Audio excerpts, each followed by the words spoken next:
In half a century of trying to help prevent wars, there's one question that never leaves me.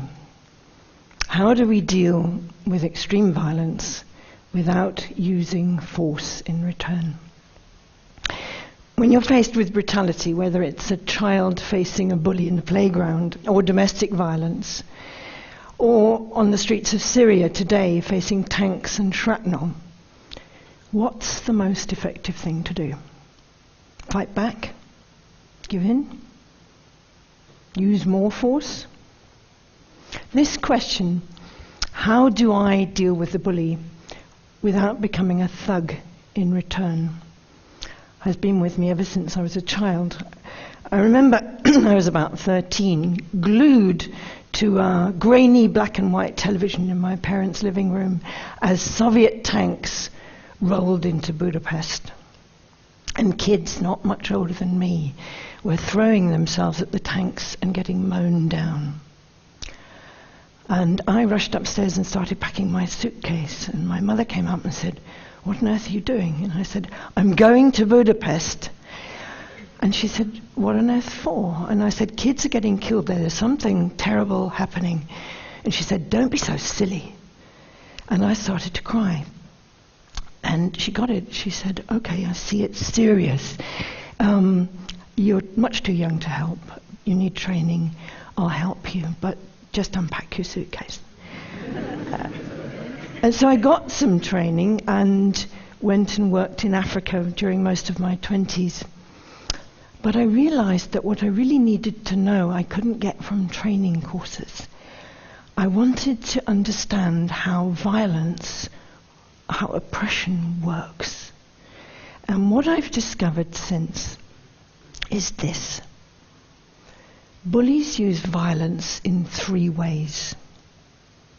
They use political violence to intimidate, physical violence to terrorize, and mental or emotional violence to undermine. And only very rarely, in very few cases, does it work to use more violence. Nelson Mandela went to jail believing in violence. And 27 years later, he and his colleagues had slowly and carefully honed the skills, the incredible skills that they needed to turn one of the most vicious governments the world has known into a democracy. And they did it in a total devotion to non-violence. They realized that using force against force doesn't work. So what does work? Over time, I've collected about half a dozen methods that do work. Of course, there are many more that do work and that are effective. And the first is that the change that has to take place here, inside me. It's my response, my attitude to oppression that I've got control over, that I can do something about. And what I need to develop is self-knowledge to do that. That means I need to know how I tick when I collapse, where my formidable points are and where my weaker points are. When do I give in? What will I stand up for? And meditation or self-inspection is one of the ways of gaining, it's not the only one, it's one of the ways of gaining this kind of inner power. And my heroine here, like Satish, is Aung San Suu Kyi in Burma. She was leading a group of students on a protest in the streets of Rangoon. They came around a corner faced with a row of machine guns. And she realized straight away that the soldiers, with their fingers shaking on the triggers, were more scared than the student protesters behind her. But she told the students to sit down. And she walked forward with such calm and such clarity and such total lack of fear that she could walk right up to the first gun put her hand on it and lower it.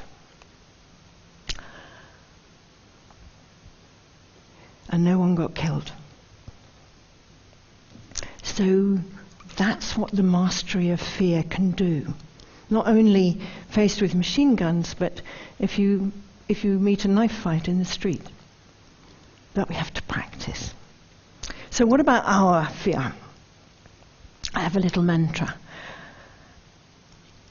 My fear grows fat on the energy I feed it.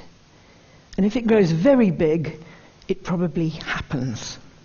So we all know the 3 o'clock in the morning syndrome, when something you've been worrying about wakes you up.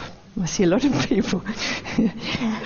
And for an hour you toss and turn, and it gets worse and worse, and by 4 o'clock you're pinned to the pillow by a monster this big. The only thing to do is to get up, make a cup of tea, and sit down with the fear like a child beside you. You're the adult. The fear is the child. And you talk to the fear and you ask it what it wants, what it needs.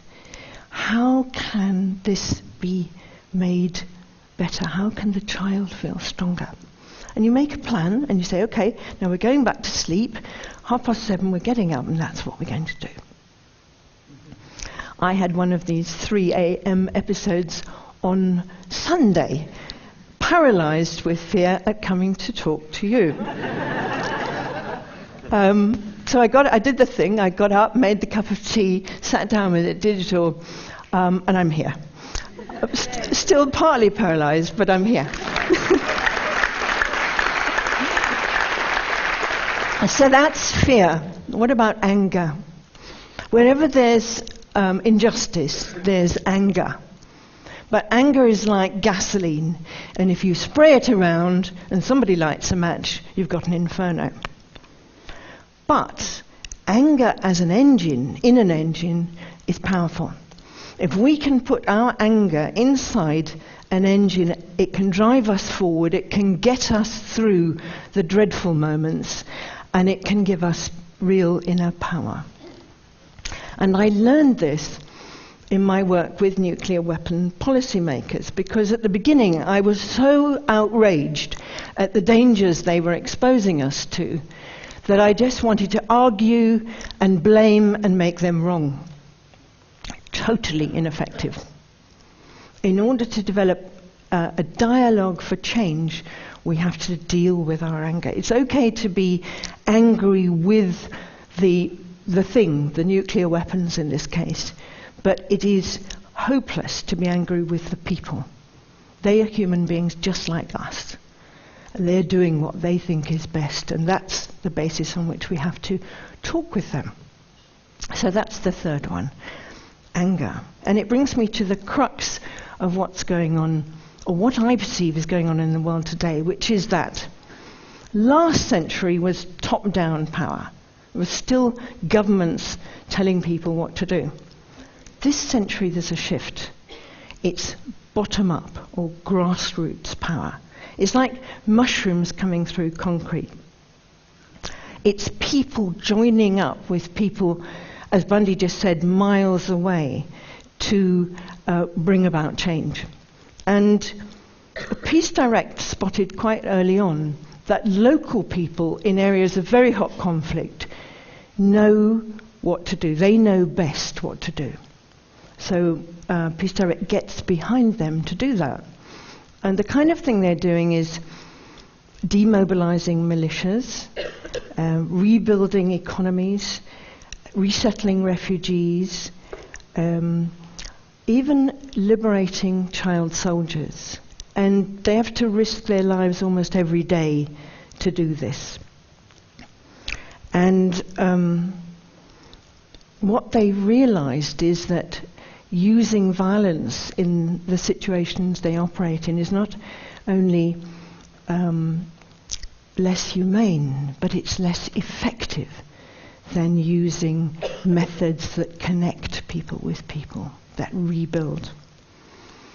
And I think that the US military is finally beginning to get this.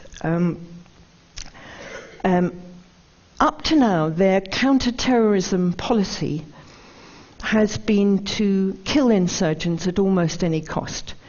And if civilians get in the way, that's written as collateral damage. And this is so infuriating and humiliating for the population of Afghanistan that it makes recruitment for Al-Qaeda very easy when people are so disgusted by, for example, the burning of the Quran. So the training of the troops has to change. And I think there are signs that it is beginning to change. The British military have always been much better at this. But there's one magnificent example for them to take their cue from, and that's a brilliant US Lieutenant Colonel called Chris Hughes. And he was leading his men down the streets of Najaf in Iraq, actually. And suddenly people were pouring out of the houses on either side of the road, screaming, yelling, furiously angry, and surrounded these very young troops who were completely terrified, didn't know what was going on, couldn't speak Arabic.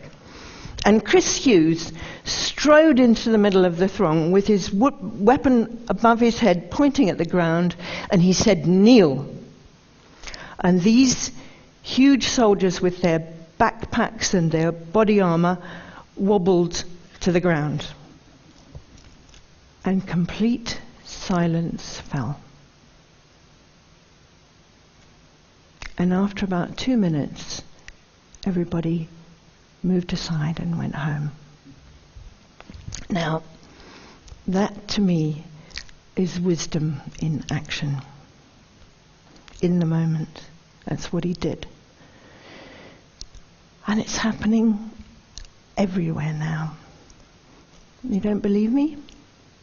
Have you asked yourselves why and how so many dictatorships have collapsed over the last 30 years? Dictatorships in Czechoslovakia, East Germany, Estonia, Latvia, Lithuania, Mali, Madagascar, Poland, the Philippines, Serbia, Slovenia, I could go on, and now Tunisia and Egypt. And this hasn't just happened, you know. A lot of it is due to a book written by an 80-year-old man in Boston, Gene Sharp. He wrote a book called From Dictatorship to Democracy with 81 methodologies for non-violent resistance. And it's been translated into 26 languages, it's flown around the world, and it's being used by young people and older people everywhere. Because it works, it's effective. So this is what gives me hope. Not just hope, this is what makes me feel very positive right now. Because finally, human beings are getting it. We're getting